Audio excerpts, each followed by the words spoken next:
This week's episode of Shomin Sample introduces us to two new girls for Kimito's harem. One of them is a lolly called Haiku, who he actually meets while he is out walking because, let's say it like this, he can basically not go anywhere without the girls staring at him because he's a commoner, so they try to learn from him by seeing how he reacts. So yeah, and he meets her while she is writing down like an answer to a company because Haiku, she's really smart. She's like really smart.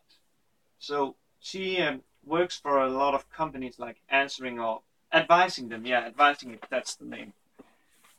And but she doesn't can come. She can't come up with it like on that. It just happens like she thinks, and then suddenly it comes up, and then she writes. And yeah, I don't know what reason she had to need to be naked or in her pantsuit and bra, which is pretty impressive. Then, especially when we hear that she is 14 years old. Yeah, that's something we learned from Aika when she sees Haiku sitting in Kimito's crotch. Yeah, it's funny how basically Kimito he's like, oh, gotta take this lolly with me to my room, basically because he couldn't have her like being out in the open where everyone could see her. So he basically took her there and then he dressed her because she apparently can't dress herself. I don't know if that's because she is so smart that, or she only like can think like business things. But I will presume that because she neither eats normally outside of her normal eating day, which is Wednesday. However, Kimito he managed to get her to eat outside of that, which shocks the maid when he brings Haiku back to her.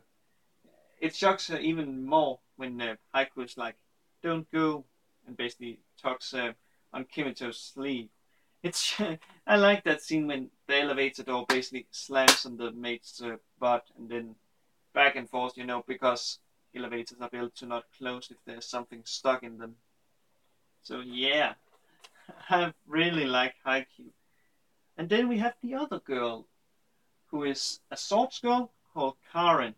And you would normally think she was like, what's it called, very, steadfast and basically secure. However, we find out that she she's afraid of bugs and she don't like being like made fun of.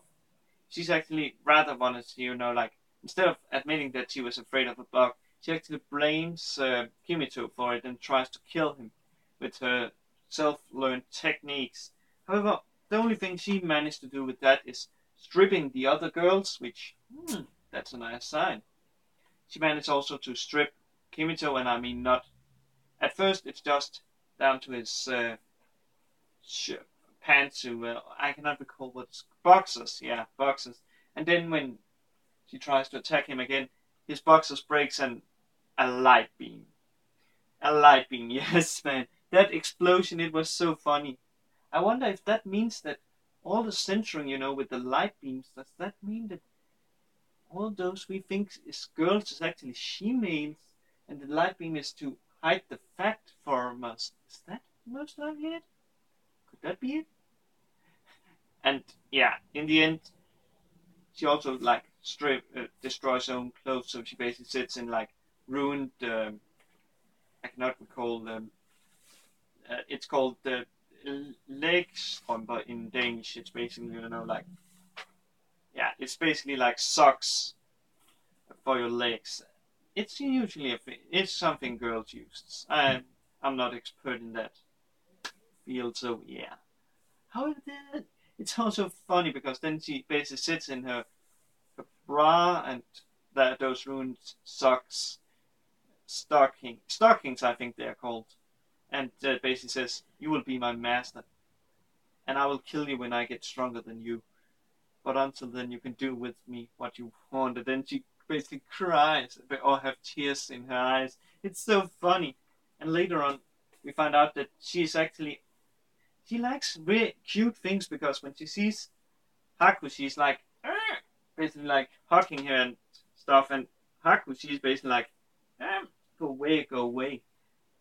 Also, a thing that is starting in the end, in the beginning, or something that happens in this episode, is that we hear from Kimito's parents, who has gotten so well compensated that they have managed to transform their house into a luxury house with built-in hot spring.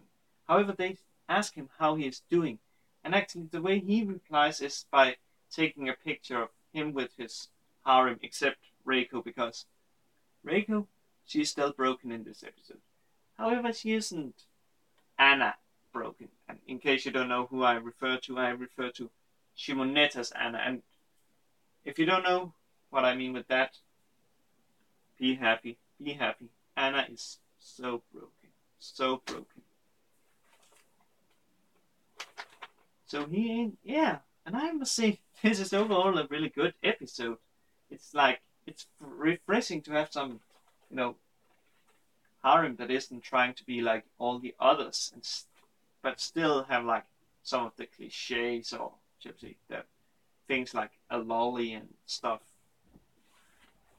At least it isn't as Rick was.